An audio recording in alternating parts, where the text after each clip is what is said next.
Yan mga boss, kung gusto nyo ng extra performance ng motor nyo kahit stock, walang karga, no? So ayan, nakapantay yung piston dito sa may block, no? Mas mababa lang siya ng konti. Instead na ganito yung gamitin mong gasket sa mga China, no? Humanap ka ng ganito mga boss, yung yero. Tingnan mo yung pagkakaiba nila.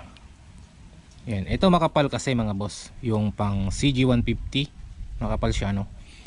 So meron naman nabibili na manipis. Pwede rin yung TMX, basta make sure mo lang na hindi sasayad tong gilid niya dun sa may piston.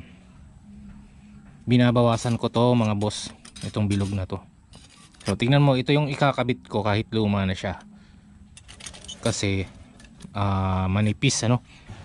Manipis yung gasket, naka high comp siya.